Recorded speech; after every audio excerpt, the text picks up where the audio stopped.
I never believed that a single night of prayer could change my eternity.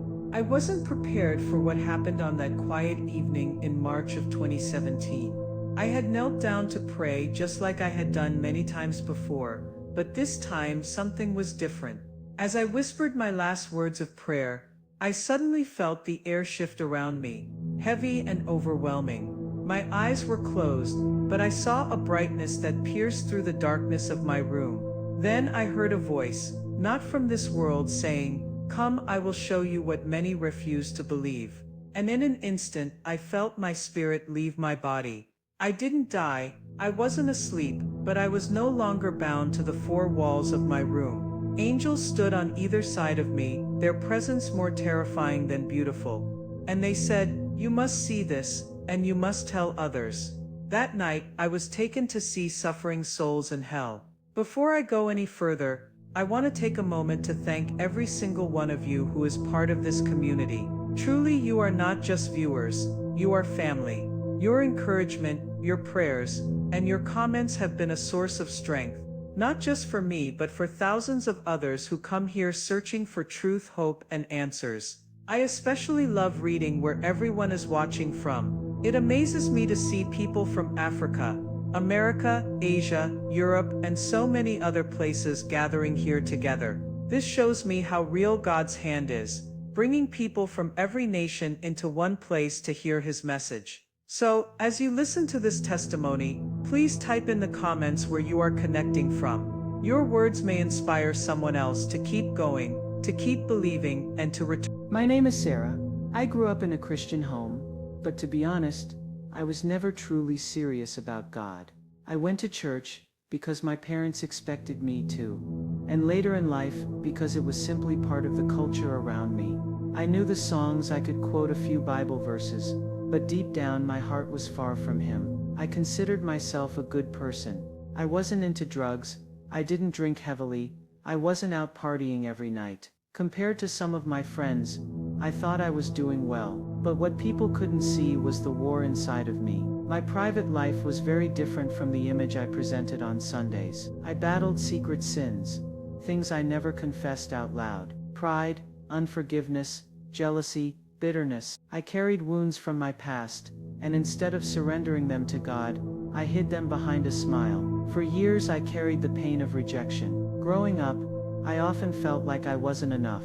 My father was distant, my mother was strict, and I always longed for love and validation. As I became a young woman, I searched for that love in relationships that only left me broken and empty. I would pray sometimes, asking God for help, but I never truly gave Him all of me. It was like I wanted the comfort of His presence, but not the commitment of obedience. I used to think hell was exaggerated, a way for preachers to scare people into faith. I believed in heaven, but hell, in my heart I didn't want to accept it. How could a loving God send people to such a place? So I ignored it. I brushed it aside. I told myself that if I just tried to live decently, God would understand. But what I didn't realize was that by ignoring the truth, I was slowly drifting further from Him. By 2017, I was in one of the darkest seasons of my life. My relationships had failed, my finances were falling apart, and I was weighed down by depression. I smiled at work and around friends,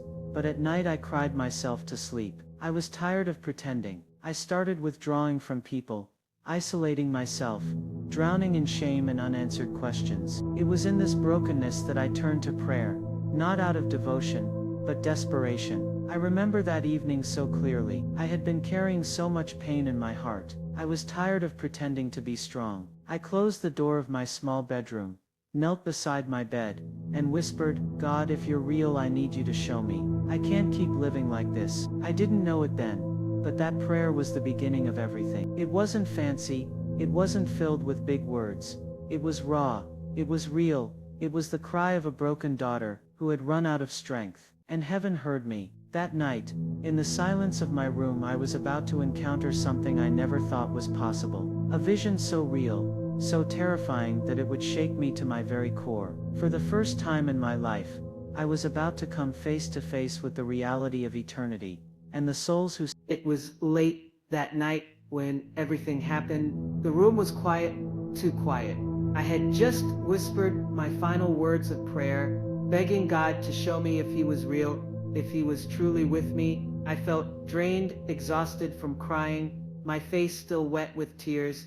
I expected nothing but silence, maybe a little comfort in my heart, but instead something I could never explain in human words began to unfold before me. At first, it was the atmosphere. The air in my room suddenly grew heavy, almost as if someone had placed a weight upon my shoulders. I couldn't move, I couldn't even lift my head. The silence became thicker than I had ever known, and then, without warning, I saw it.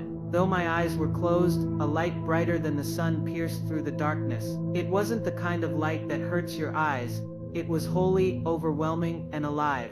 My body trembled as I felt the presence enter my room. My first thought was fear. I wanted to scream, to run, but I couldn't. It was as if invisible hands had pinned me in place. Then I felt my spirit shifting. My heart raced as though it was about to explode, and suddenly I was no longer bound to the heaviness of my body. I looked down, and to my horror, I saw myself still kneeling on the floor beside the bed. My physical body remained there, but my spirit was rising. I gasped, but no sound came out, and then I saw them. Two mighty beings stood before me, angels. They were not the gentle, soft-winged figures from paintings. No, they were terrifying in their holiness, radiant with fire in their eyes, clothed in light that no words can capture. Their presence shook me to my core. I wanted to fall flat before them, but I had no strength. One of them spoke, and his voice thundered like rushing waters. "You asked him to show you, and now you must see. Follow us." In that instant, fear and awe gripped me. My spirit trembled as they extended their hands toward me. When they touched me, it was as though my soul caught fire, not burning in pain, but burning with a truth so raw that I could not hide.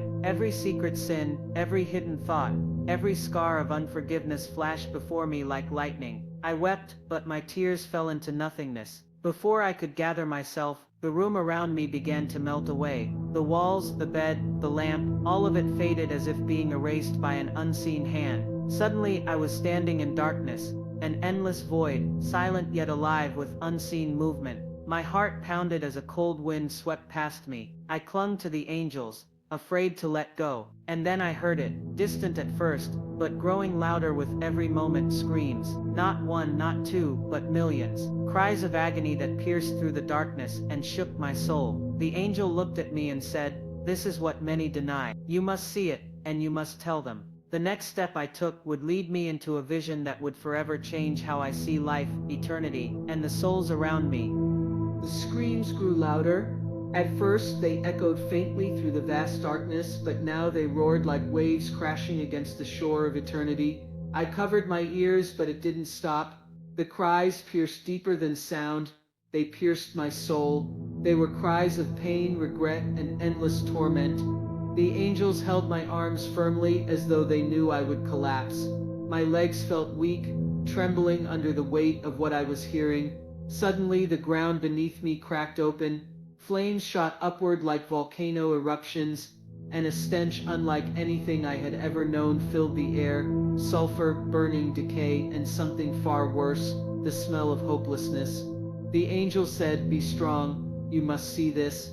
I wanted to run, everything in me screamed to turn away, but in an instant my vision cleared, and I found myself standing at the edge of a vast pit, hell itself. It wasn't like the cartoons or paintings I had once dismissed. It was alive. The ground pulsed like it was breathing, and the flames moved like living creatures, wrapping around souls as if they were chains of fire. The heat was unbearable, yet I knew my spirit was only allowed to feel a portion of what the damned endured. Below me millions of souls cried out. Some screamed for mercy, others cursed God. Their voices overlapped until it became a haunting chorus of despair. Their eyes, filled with horror, met mine, and though they could not leave, I felt their pain reach out to me. I saw a woman clawing at her face, her flesh never peeling away, yet always burning. She cried out, "If only I had one more chance." But her words dissolved into the fire, unanswered. Nearby a man screamed as chains bound his arms and legs. He shouted names, perhaps family members still alive on earth, pleading for them to change their ways so they wouldn't join him. His regret was deeper than the fire itself. The angel beside me spoke, These are the souls who refused the mercy of God. They lived for themselves, ignoring his call. Now they reap what they chose. Tears poured down my face. I wanted to reach down to pull them out, but I knew I could not. I shouted, "Why? Why can't they be forgiven now? Why can't they have another chance?" The angel looked at me with eyes that burned like fire and said, "Because the time of mercy is on the earth.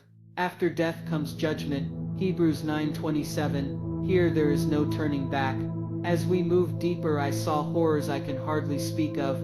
A young girl, no older than 17, screamed as she was dragged deeper by demonic shadows. She cried, "But I went to church, I sang in the choir."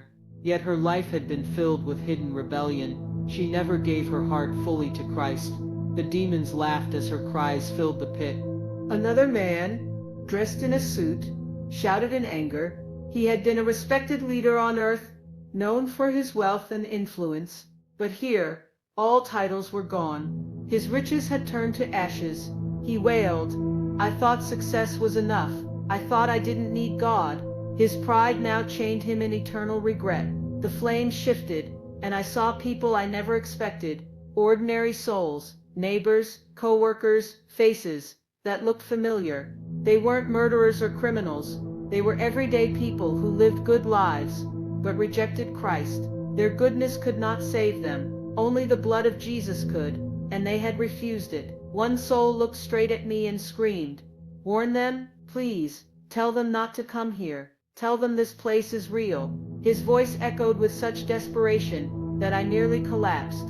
The angel steadied me and said, "This is why you were brought here. Many walk on the wide road that leads to this place." Matthew 7:13. You must tell them. As we moved further, I saw rivers, not of water, but of fire. Souls floated and sank, gasping for relief that would never come. The flames hissed, the shadows tormented, and yet the worst torment was not the fire, but the memory. Every soul remembered their life, every ignored warning, every moment they had a chance to turn back. Memory was their companion, and regret was their eternal chain. I fell to my knees, sobbing uncontrollably. "God, please, this is too much.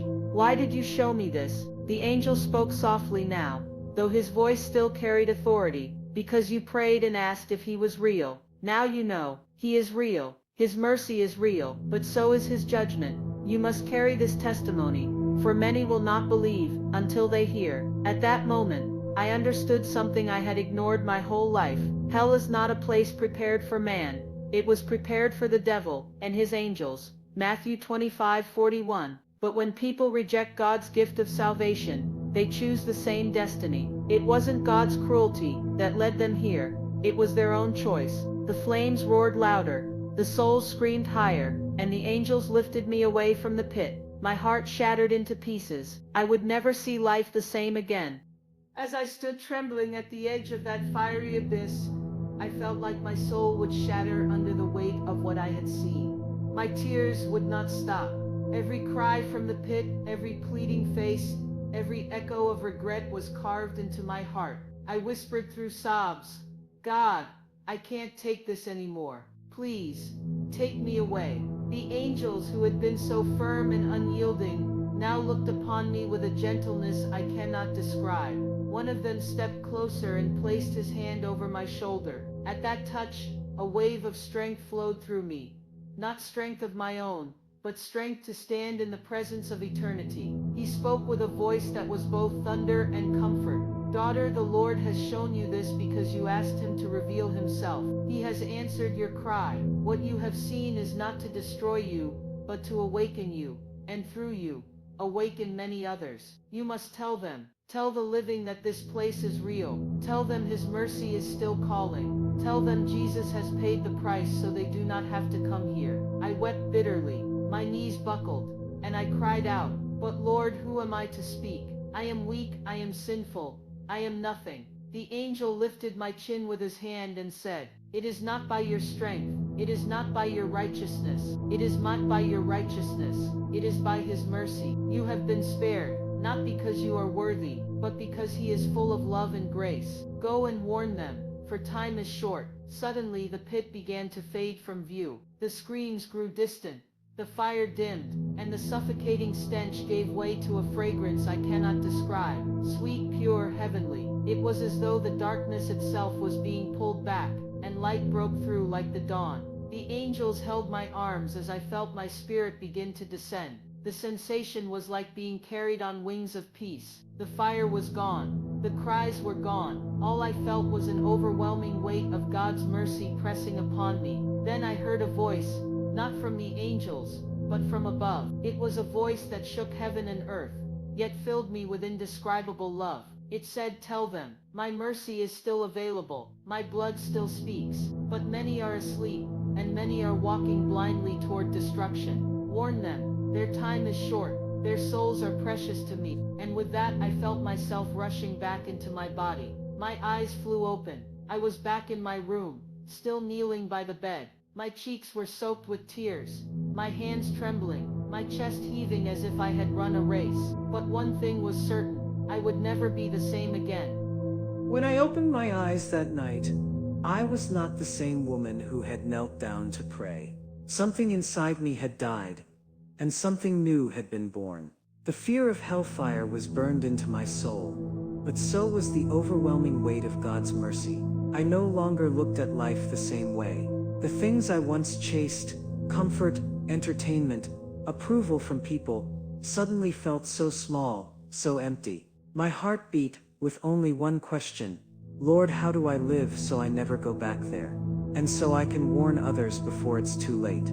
The transformation was not just inward, it showed outwardly too. My friends noticed that I no longer spoke the way I used to. Gossip and careless words vanished from my lips. My family saw me spending long hours in prayer and fasting, weeping for souls. Even my neighbors whispered about how different I had become. I began to see sin for what it really was, not just a mistake or a weakness, but a deadly chain pulling people toward eternal ruin. Every argument, every bitterness, every secret habit suddenly looked dangerous, as though flames hid behind them. But more than fear, love began to overflow in me. I felt God's heartbeat for the lost. I couldn't sit silently knowing what I had seen. I began sharing my testimony in church, with friends, even with strangers. Many cried as they listened, not because of my story, but because the Spirit of God was stirring their hearts through it. From that day forward, I lived with eternity in mind. I knew time was short,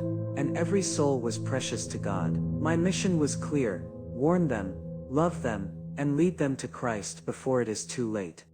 My friend, hell is not a story to scare children. It is real. I saw it with my own eyes. I heard the cries, I smelled the burning, I watched souls beg for one more chance that will never come. Do not play with eternity. Do not gamble with sin. Every choice we make is leading us closer to heaven or to hell. I beg you, turn to Jesus while there is still time. Hell is eternal, but so is God's love.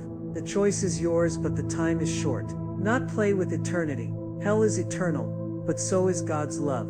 You've heard my story, now I ask you, do you believe hell is real? Have you ever had a moment where God warned you about eternity? Please share your thoughts in the comments. I want to know where you're watching from and how this message touched you. If this testimony moved you, share it with someone you love. Someone's life may depend on it. Thank you for listening. May the Lord keep you safe. May His mercy cover you, and until next time, stay awake, stay ready, and never forget eternity is one heartbeat away.